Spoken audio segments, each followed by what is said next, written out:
ओम श्री सूर्यदेवाय नमः प्रिय आत्मन। भारत की संस्कृति में ऐसे अनेक पर्व हैं जो केवल धार्मिक नहीं बल्कि जीवन के गहरे अर्थ को साकार करते हैं। इन्हीं में से एक है छठ पूजा, जहां सूर्य देव की आराधना के साथ साथ प्रकृति, जल और आत्मा का पवित्रीकरण होता है। हर वर्ष जब संध्या के समय अस्त होते सूर्य को अर्घ्य दिया जाता है, तब वह क्षण केवल पूजा नहीं रहता बल्कि आस्था की साकार अनुभूति बन जाता है। आज हम जानेंगे छठ पूजा का सच्चा महत्व, इसके पीछे की वैज्ञानिक और आध्यात्मिक सोच और वह अद्भुत भावना जो मानव और प्रकृति को एक सूत्र में बांध देती है। स्वागत है आपका आज के इस पवित्र वीडियो में। अब छठ पूजा केवल उत्तर भारत में ही नहीं बल्कि पूरी दुनिया के अनेक देशों में मनाई जा रही है। जहां भी भगवान सूर्य के उपासक है, वहीं यह पर्व श्रद्धा और प्रेम से मनाया जा रहा है। यह पर्व अब दुनिया भर के लोगों को अपनी ओर खींच रहा है। और खींचे भी क्यों ना, ये एक ऐसी पूजा है जो प्रत्यक्ष पूजा है। भगवान को हर कोई नहीं देख पाता, केवल उनके प्रिय भक्त ही उनके सूक्ष्म स्वरूप को जान पाते हैं। ऐसे में सूर्य नारायण और धरती माता, या कहिए ये पूरी प्रकृति, स्थूल रूप से हमें दिखाई देती है, जो भगवान के प्रत्यक्ष रूप हैं। आत्मन, आपने 5वीं या 6ठी कक्षा में विज्ञान की पुस्तक में प्रकाश संश्लेषण की क्रिया के बारे में पढ़ा होगा। इस क्रिया में जब सूर्य का प्रकाश पेड़ पौधों पर पड़ता है, तो उसके फलस्वरूप ऑक्सीजन निकलती है, जिससे जीवों की प्राण रक्षा होती है। इस प्रकार सभी जीवों और इस संपूर्ण प्रकृति के पालन, रक्षण और संहार के कर्ता स्वयं भगवान सूर्य नारायण ही हैं, जो हमें प्रत्यक्ष दिखाई देते हैं। सूर्य नारायण कभी भेदभाव नहीं करते।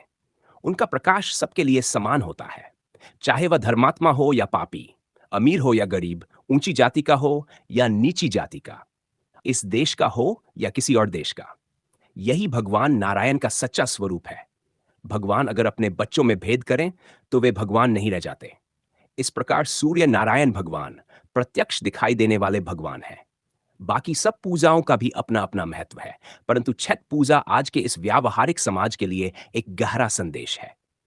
अब आप सोचेंगे कि पालन तो दिख रहा है, पर संहार किस प्रकार करते हैं?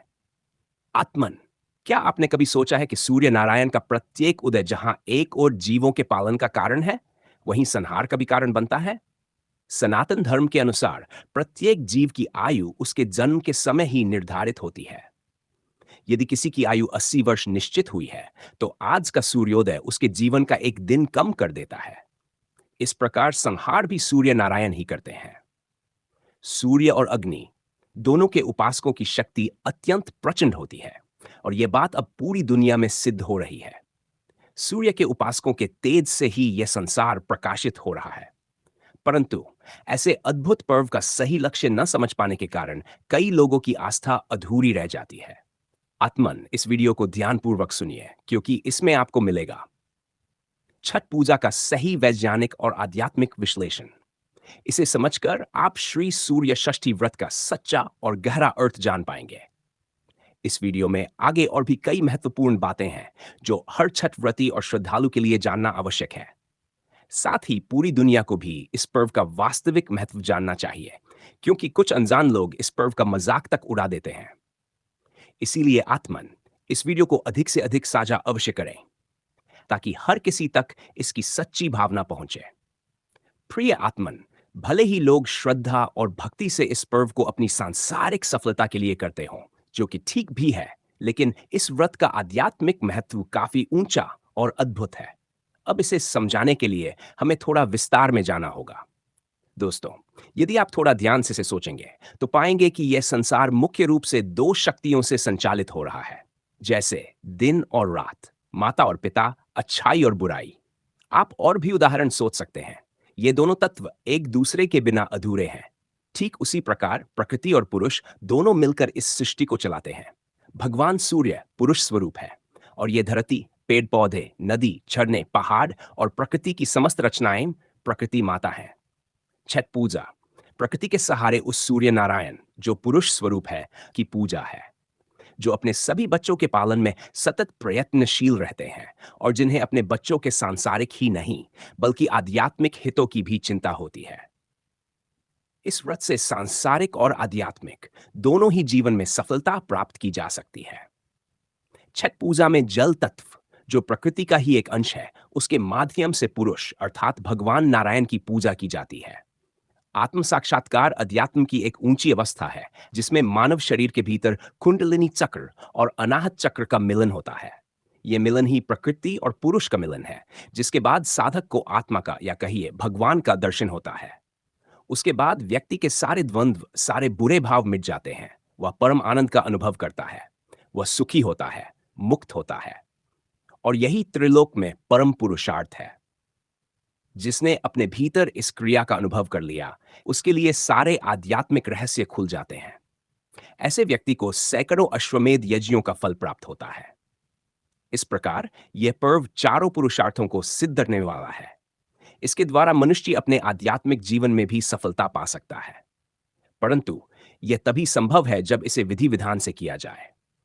उपवास से शरीर और मन दोनों शुद्ध होते हैं, और यदि थोड़ी और श्रद्धा जोड़ी जाए तो आत्मदर्शन का लाभ भी मिल सकता है। नियम के अनुसार संध्या अर्घ्य के बाद रात्रि में जागरण, मंत्र जप, भजन और कीर्तन का विधान है। ये 2 दिन अत्यंत महत्वपूर्ण होते हैं।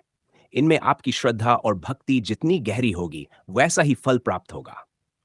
इसलिए आत्मन इन दिनों अपनी श्रद्धा और भक्ति को पूर्ण रूप से जागृत रखिए। दिन रात भगवान के स्मरण, कीर्तन और भजन में लगे रहिए। कभी भी ईश्वर की कृपा बरस सकती है। इन दिनों अगर आप केवल गलतियों से बचने की कोशिश करने के बजाय स्वयं को भगवान की भक्ति में डुबो दें, तो निश्चित रूप से सफल होंगे। अपनी दिनचर्या को इतना शुभ बना दीजिए कि बुराई आपके पास आने की हिम्मत ना करे, और यदि आए भी तो आपको भक्ति में लीन देख वापस लौट जाए। इन सब बातों का ध्यान रखकर आप इस पर्व से सांसारिक और आध्यात्मिक दोनों ही जीवनों में सफल हो सकते हैं। आप जितना कर सकें उतना अवश्य करें, उसका फल आपको निश्चित ही मिलेगा। परंतु इस पर्व का मूल उद्देश्य है अपने भीतर की प्रकृति और पुरुष का मिलन कराकर ईश्वर दर्शन करना, जो परम पुरुषार्थ की सर्वोच्च साधना है। प्रियात्मन, ये बातें शायद कुछ गहरी लगी हों, लेकिन इस पर्व के मूल स्वरूप को समझना आवश्यक है। अब तक इस वीडियो में बने रहने के लिए आपका हृदय से धन्यवाद। अगर ये बातें आपके हृदय में उतरी हों, तो इसे अधिक से अधिक लोगों तक साझा करें, ताकि हर छठ व्रती इस पर्व का वास्तविक अर्थ समझ सके। धन्यवाद। जय छठी मैया।